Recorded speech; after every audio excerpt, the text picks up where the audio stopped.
Hello Guillaume, Salut Anis, comment tu vas? toujours aussi bien. Toujours la forme. Super.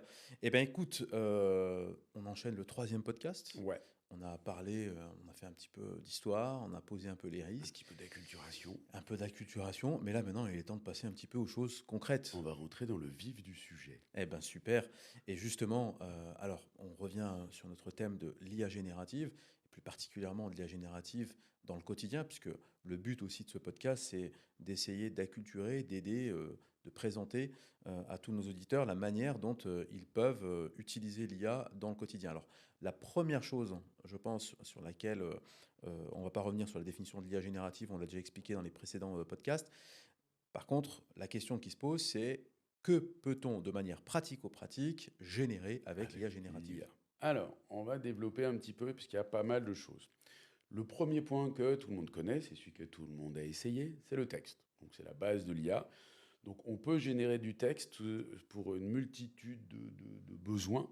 On peut absolument tout faire rédiger à l'IA. Donc ça va être aussi bien du mail, on peut faire rédiger, on pourrait aller faire rédiger des articles web, on peut faire rédiger nos posts, on pourrait rédiger un livre, on peut traduire avec l'IA, traduire du texte. On peut générer, lui donner un gros dossier, un gros document et lui demander de nous générer une synthèse. On peut faire beaucoup, beaucoup de choses. À chaque fois, je précise quand même des petites limites, c'est mon petit côté quand même, petit frein de quand on génère, bah, les problèmes d'authenticité, le problème, beaucoup de gens, quand vous allez tester tout de suite l'IA, bah, ça va vous générer des choses qui ne vont pas vous convenir, parce que c'est la problématique de personnalisation qu'on développera dans d'autres podcasts. Donc voilà, partie 1, le texte. Le deuxième élément que l'IA peut générer, même si à la base, c'était pas son truc, c'est les images. Si vous avez commencé à tester l'IA, on voit qu'en partant d'un simple, donc ce qu'on appelle un prompt, une simple demande de 3-4 lignes, ça va nous générer une magnifique illustration, une magnifique image. Alors, ça veut dire qu'à terme, parce que pour le moment c'est un peu compliqué, mais on pourra créer des logos. Alors, on peut déjà créer les images pour les posts des réseaux sociaux, des images pour nos sites internet. Après, on va être clair qu'actuellement, on repère tout de suite quand une image a été générée par l'IA. Voilà, Oui, disons d'accord. qu'aujourd'hui, on n'est pas encore. Alors, c'est intéressant cette histoire de l'image. Je me permets un petit peu de rebondir. C'est que, en fait, un des métiers, on parlait des risques, des métiers, etc. C'est effectivement tous les métiers où il y a de la rédaction sont impactés. Ah, c'est clair. Par contre, tout ce qui touche à la création, on n'est pas encore. Ah, de la marge. Il y a encore un peu de marge parce que effectivement, tout de suite, quand tu vois une image, tu sais qu'elle a été créée par l'IA. Alors c'est bien parce que ça permet effectivement de pouvoir tout de suite, sans être un créatif et un designer, de pouvoir imaginer un certain nombre de choses. C'est-à-dire que ça correspond pas toujours exactement à ce que l'on souhaite. Après, il y a un truc pour ceux qui voudraient l'utiliser un peu pour la première fois qui est marrant à faire, c'est imaginer le lieu, voilà, votre rêve, voilà, le lieu où vous aimeriez être, fantasmer un truc, et voilà, vous lui faites un prompt et vous regardez ce que l'IA va vous sortir. Mais pareil, point important avec les IA, c'est le même prompt pour une image, ou même pour du texte, hein, mais vous le mettez dans 3 IA différents, vous avez 3 images complètement différentes. On s'en rend moins compte avec le texte, on ne visualise pas bien, avec les images, c'est flagrant. Je vais compléter image par les photos, parce que c'est aussi de l'image. Donc pareil, on peut travailler les photos. Donc sur la création de photos pures, c'est exactement comme les images pour le moment. Voilà, même si on peut avoir des résultats très sympas, mais ça ne correspond pas toujours exactement à nos attentes. Par contre, on va, on peut déjà commencer à avoir des IA spécialisées, notamment avec le pack Adobe. On peut commencer à retravailler des images avec de l'IA, retoucher de l'image avec de l'IA, sans nécessairement trop s'y connaître. C'est ça qui est sympa, juste avec du prompt, juste avec une demande. Donc c'est ça qui peut être intéressant. Après, pareil que les images, voilà, au niveau de l'IA photo, voilà, les photographes ont encore un peu de temps devant eux, même si je pense que ça risque d'aller extrêmement vite. Mais il faut rappeler que l'image, c'est pas un truc logique pour l'IA au départ. C'est beaucoup plus compliqué que du texte au niveau de l'apprentissage et au niveau des données notamment. Voilà, même si les outils d'IA ont pompé toutes les images qui existaient sur le web, ont pompé toutes nos images sur les réseaux sociaux, ça reste quand même assez compliqué. Il y a un autre univers qui est assez sympa, c'est le son. Et là, ça commence à très très bien marcher. Donc quand je dis le son, Attends, excuse-moi, je te coupe ouais, juste, excuse-moi, on revient juste un petit peu en tu veux arrière avant revenir que tu sur passes la photo, ouais. Oui, parce que on a eu beaucoup de débats sur la partie 3D qu'on connaît bien Oui, nous-mêmes.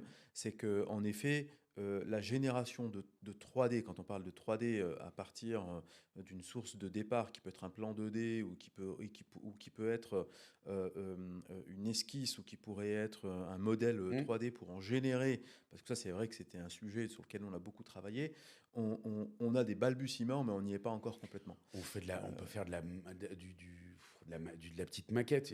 J'avais un exemple, c'était un de mes clients qui fait des bungalows, tout ce qui est bungalow de chantier, où effectivement, lui, il s'est éclaté à demander à l'IA de lui générer un script pour mettre dans le logiciel Sketch. Et voilà, il a mis le script. Effectivement, son bungalow 3D apparaît, mais c'est la trame du bungalow, c'est un point de détail. Il gagne du temps parce que ça lui donne des petites idées. Mais enfin, derrière, il est obligé de faire appel à une agence 3D pour développer le reste. Et nous on voit, parce qu'on a sorti une solution qui s'appelle Stylé, justement, Ouais, qui sur est l'IMO pour les agents intérieurs. immobiliers, Ouais, pour voilà, les pour agents pouvoir IMO, ouais. passer d'une image, d'une photo à un home staging, donc Mm. une décoration d'intérieur. Et on le voit, c'est ce qu'on avait déjà repéré, nous ça fait plusieurs années qu'on travaille sur la question, l'IA n'est pas encore capable complètement de reconnaître certaines formes de Mm. la photo. Et c'est pour ça que tu as quand même parfois certaines limites aussi sur le sujet. Alors c'est super génial pour un certain nombre d'usages au départ quand on n'est pas créatif, mais quand on commence à rentrer un petit peu dans la technicité, il y a quand même encore certaines limites, mais qui, je pense, Pour faire certainement vont être. une image 3D dans l'IMO de bâtiment, on n'y est pas encore, hein. À moins de faire juste une image un peu jolie, sympathique, mais elle ne correspondra pas à la réalité du plan du bâtiment En qu'on tout cas, dans souhaite. tous les détails que peuvent attendre effectivement certains acteurs dans le domaine. Du coup, je reviens au son. Exactement. Donc, dans le son, euh, la base, c'est la synthèse vocale. C'est-à-dire que là, ça marche déjà extrêmement bien. On peut faire ce qu'on appelle du text-to-speech, ça veut dire sur pas mal d'IA, je donne un contenu textuel, ça va me créer une voix. On peut même aller plus loin, parce qu'on peut aussi scanner, entre guillemets, notre voix, et on peut ensuite donner du texte, et avec notre propre voix, ça va créer le speech.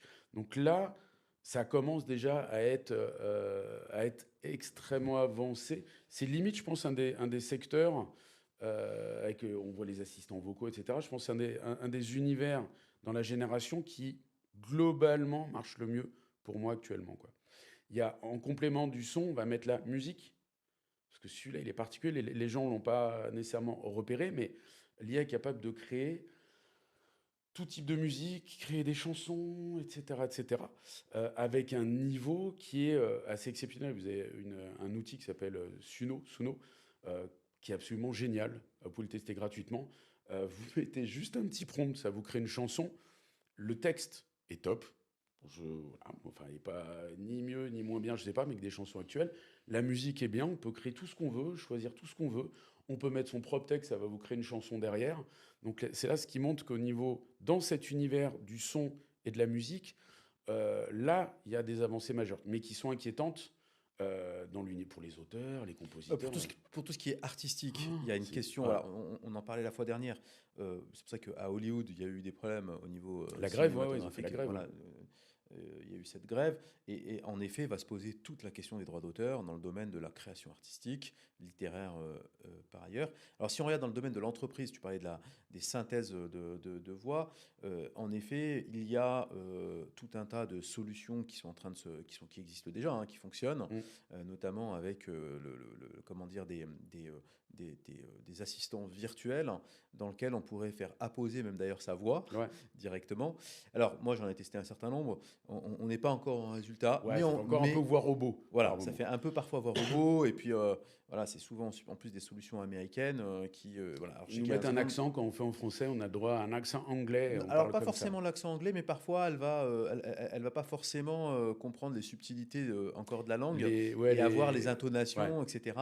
Mais ça va, je pense, arriver, ça existe certainement déjà. Et puis et il y a tout un tas de domaines dans l'entreprise, hein, dans la relation client, dans l'administration de cette gestion de relation client, soit en amont pour accueillir un client, soit ensuite pour traiter une demande.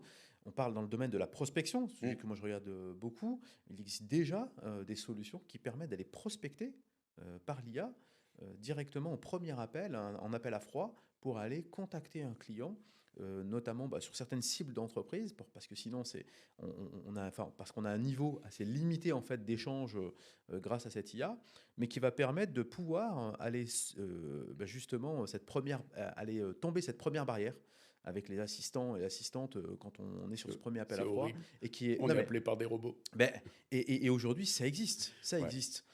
Et c'est en train d'être testé, d'être mis en œuvre dans le centre justement, tu parlais de centre de prospection la fois dernière. Ben, typiquement là, en effet, on est capable d'avoir X usages qui peuvent survenir. Et après, on a un autre univers, alors qui en apparence peut être un peu plus complexe et moins accessible, mais vous allez voir que pas tant que ça. Donc c'est justement, et en plus là, on est vraiment dans l'univers de l'IA, c'est tout ce qui va être notamment données, analyse de données, où là, on peut générer des tableaux. Il y a par exemple ChatGPT, un truc qui est génial, vous lui mettez un stock de chiffres, etc. Vous lui demandez de vous regrouper tout ça, de vous sortir le fichier Excel, il vous sort le fichier Excel. On peut faire de l'analyse de données, de la création de données. On peut faire du regroupement de données, du traitement de données. Moi, je travaille sur des... Donc moi, je suis principalement dans le marketing digital. Quand je prends tout ce qui est publicité en ligne, tout ce qui est Google Ads, par exemple, Facebook Ads, enfin moi, c'est plus Google Ads, j'ai des tableaux qui font 20 000, 30 000, 40 000 lignes par moment. Euh, je suis un passionné de stats, c'est ma base, je suis statisticien à la base. Je suis passionné par ça, donc je me tapais les tableaux avant, les 10 000 lignes, je les regardais à l'œil, quoi. C'était horrible. Mais je repérais des choses. Avec l'IA, ça me mâche un peu le travail. J'arrivais à faire des regroupements de données, de mots-clés, d'expressions. J'arrivais à faire des regroupements de stats qui étaient super compliqués. Générer des graphiques. L'autre fois, j'ai généré 85 courbes. Et en fait, je les éliminais, toutes celles qui... Voilà, j'éliminais une par une, alors que si j'avais dû le faire avec Excel, j'aurais passé beaucoup plus de temps. Là, je disais, enlève la courbe 12, enlève la courbe 15. Ça, c'est redoutable. Donc, les prévisions de tendance, on n'oublie pas que les IA sont des modèles prédictifs.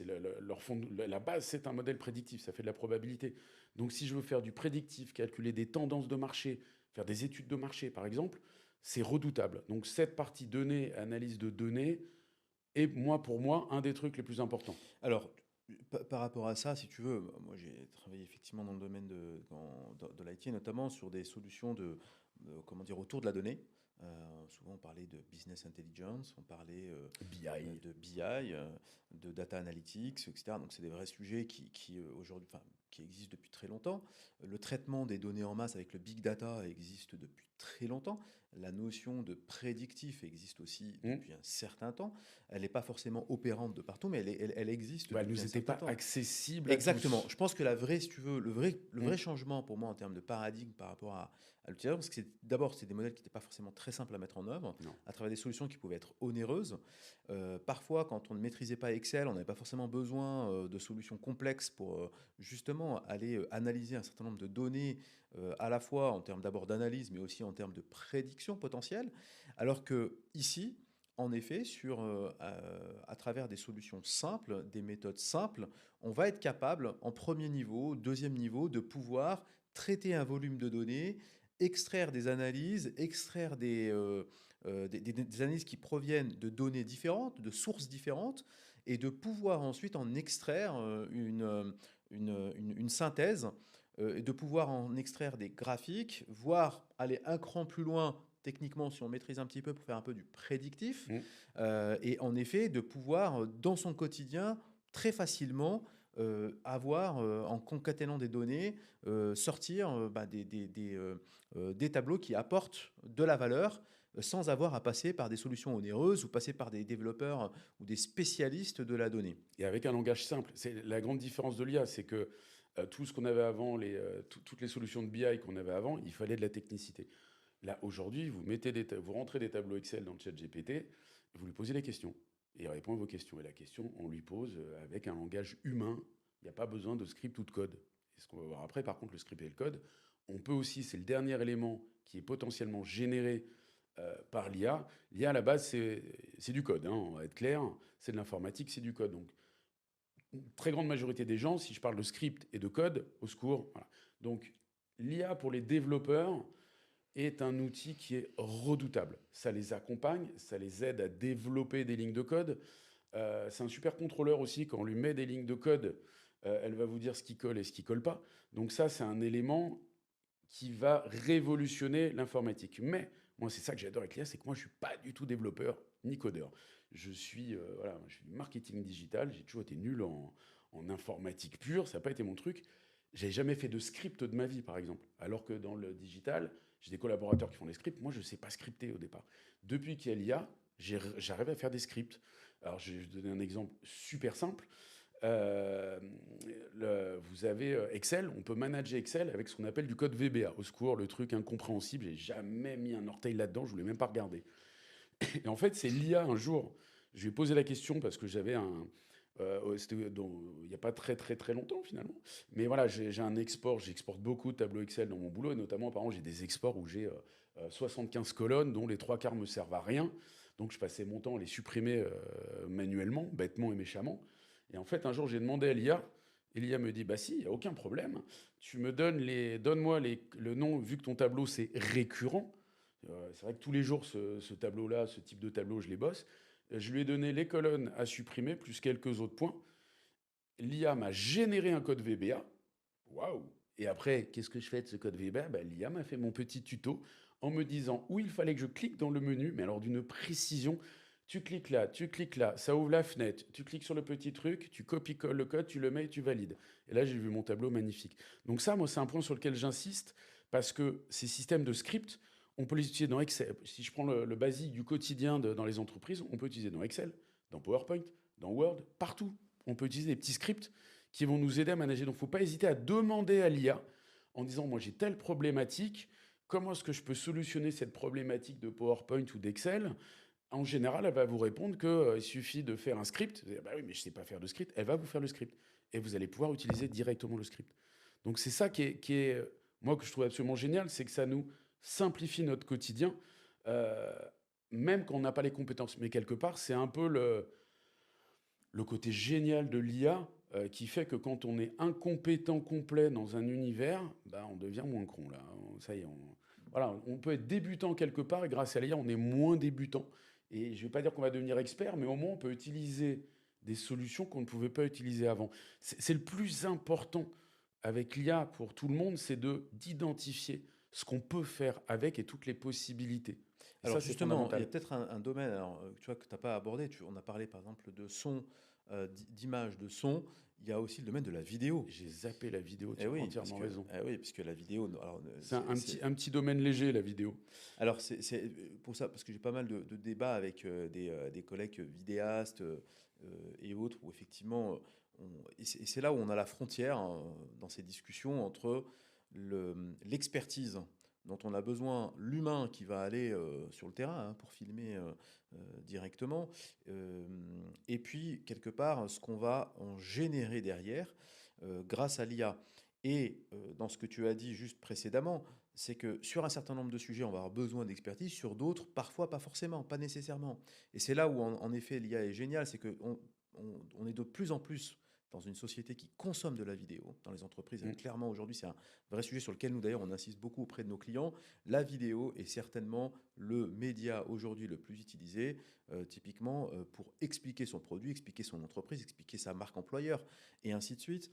Et que dans ce cadre-là, eh bien, dans un certain nombre d'usages, sans être un expert, Mm. sans savoir faire des montages vidéo, on va être capable de différentes manières, d'un texte pour générer une vidéo, d'une vidéo existante pour améliorer une vidéo, depuis plusieurs vidéos pour générer une vidéo, d'une vidéo qui n'est pas forcément très bien faite, d'en sortir une super belle vidéo qu'on va pouvoir mettre sur différents formats. Donc là, ça mérite aussi un podcast dédié sur le sujet. Ah, sur la vidéo, il y aura de quoi faire. Mais clairement, dans cette ère de l'image et de la vidéo, il y a clairement une aide pour des non-experts de manière très simple et finalement en quelques instructions et quelques clics. On peut générer. Alors, pour le moment, il y a différents trucs. On peut générer des vidéos un peu comme de l'image où on ne va pas nécessairement obtenir le résultat parfait.